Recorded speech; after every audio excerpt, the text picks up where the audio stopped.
I'm Tim, welcome to Watch You Want, and thanks for logging on. Today we're looking at the Audemars Piguet Jules Audemars Chronometer with AP Direct Impulse Escapement, 46 millimeters in platinum.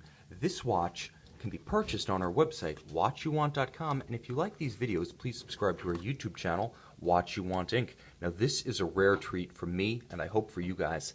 It's a giant in every sense, horology as well as its physical dimensions. But before we get into the horology and technology, let's talk about the fit and the feel, because we buy them to wear them, and that comes first. On my wrist, 6 1/3 inches, 16 centimeters in circumference, you can see that this 46 millimeter platinum watch, which feels like a platinum hockey puck on the wrist, actually fits incredibly well. Now the key there is that it's almost all case. As you can see from this profile shot, the lugs, though shapely with great definition, actually protrude only a millimeter or two beyond the absolute flank of the case, maybe 2 millimeters at most on each side. So if your wrist is smaller, say under 6 inches in circumference or even under 15 centimeters in circumference, this watch is still going to wear comfortably. It's still going to sit flush. It's only 12.7 millimeters thick, which means it's actually thinner than a current Rolex Submariner. You can see that the watch has a nice curved case flank with a rounded bezel, so it'll easily slip underneath a tight dress cuff. This is a watch for any occasion, and because it's so comfortable, it's a watch for any wrist. And realistically, while under 15 centimeters can still wear this watch comfortably and with panache, I would say there's no upper limit to the size of a wrist that can work well with this watch, because as big and visually striking as it is, you could probably wear this on your leg and it would still be a knockout. This thing has gravitas. It also has gravity. I can't overemphasize just how much mass this has. Full platinum deployant clasp, full platinum case with a white gold 18 karat guilloche movement base plate. This is a lot of precious metal, but believe me, the precious metal is befitting the occasion, the pomp and circumstance of this watch. Now everything that touches the skin is of the highest quality. The case back is nice and flat so it sits flush to the skin with no pressure points or hot spots. The alligator leather, really navy blue alligator leather strap is gorgeous. It's tapered so that the bolster by the lugs allows the visual mass of the watch to taper off, so there isn't a sharp visual break. But as it moves around the soft underside of the wrist, you can see how flexible and pliant it becomes.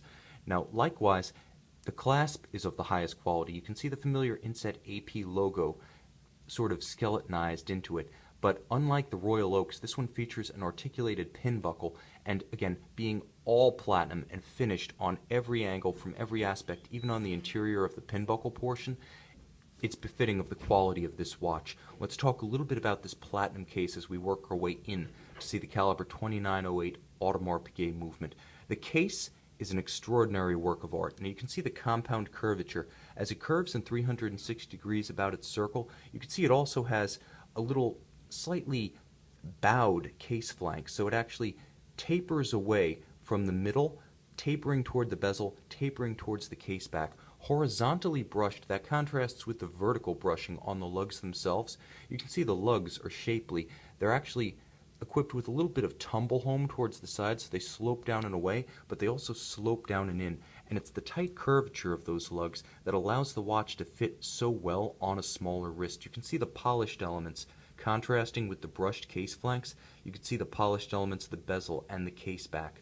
And believe me, the case back is just as striking as the dial. This watch bears all. Everything is opened up for your viewing pleasure, from the mainspring barrels, both of them, and their 90-hour power reserve, to the power reserve indicator itself, to the layered construction of the dial with its separate hours, minutes, and seconds, and platform escapement. And that escapement is the beating heart of the Jules Audemars Chronometer with AP escapement. And it must be something special to be in the name of the watch, you better believe it. In development arguably since 1791, when the French watchmaker and clockmaker Robert Robin first conceived it, the direct impulse escapement takes the traditional Swiss lever, and instead of using it as an energy transmission mechanism between the escape wheel and the balance, it basically moves the lever off to the side. If you want to think of a traditional Swiss lever as an escape wheel, the lever and the balance with the lever both impulsing and transmitting energy between the system pieces. You move the lever off to the side, now the balance directly impulses the escape wheel, and the lever, rather than sucking up a ton of energy transmitting, that impulse, it simply moves off to the side and it becomes a switching mechanism to open and close the flow of power between the balance and the escape wheel. By doing that, you're able to run the escapement at 43,200 vibrations per hour, run it completely unlubricated. And because of the efficiency of the system compared to a conventional Swiss lever, you're able to achieve COSC chronometer standards or better consistently over a longer period of time, and again completely without lubrication. In a conventional escapement, you try to run it at 43,200 vibrations per hour or 6 hertz, the lubricants are going to go flying off. It's going to be like a grenade of oil inside the movement. Here, you achieve that higher frequency for better accuracy, but you also suck up less energy in the process for better accuracy still.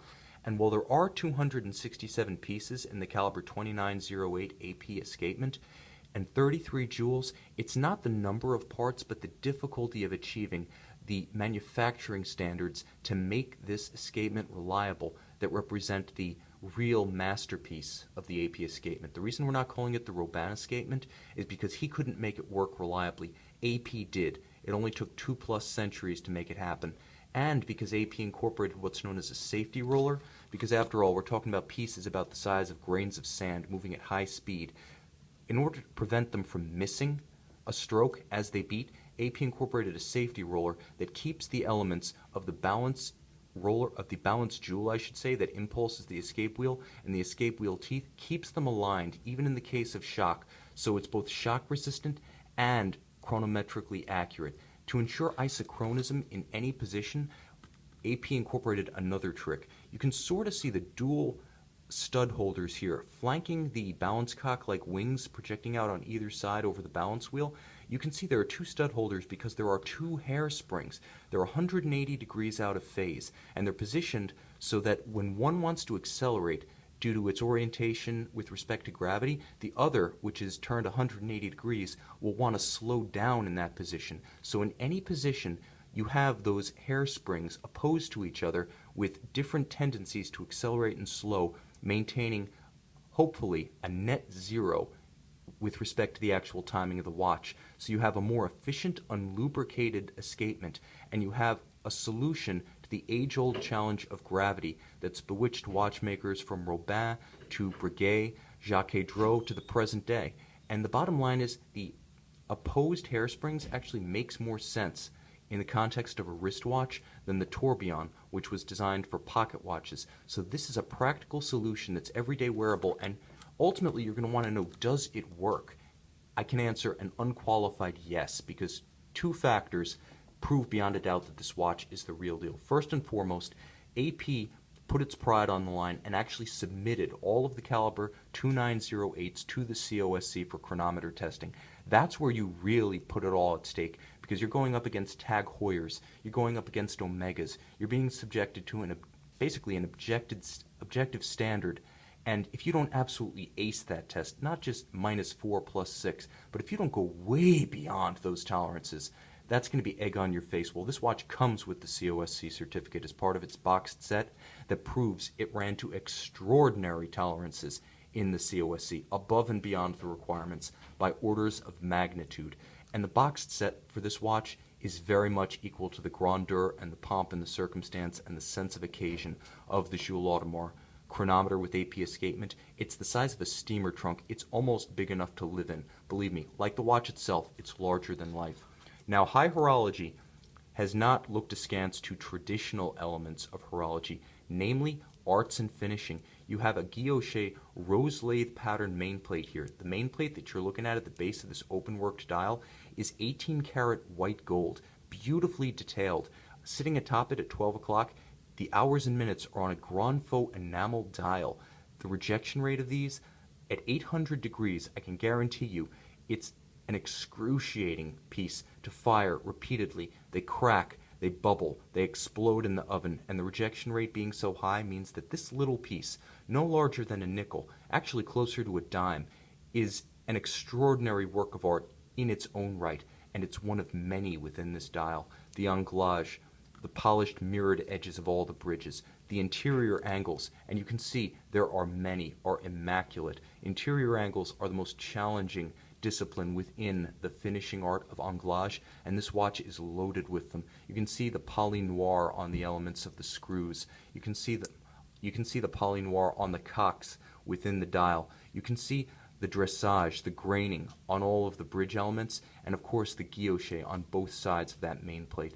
Everything here, from the camphor of the slots of the screws to the polishing of the heads of the case clamp bolts themselves. This is virtuosity in engineering, in watchmaking, in art. It's the culmination of over 2 centuries of history in one watch that's everyday wearable and everyday practical. Twin mainspring barrels in parallel give a 90-hour power reserve with an indicator right there on the dial. Completely open worked. It has nothing to hide. It shows off its works with pride. You can see it, you can love it, and if you love it enough, you can take it home on our website, watchyouwant.com.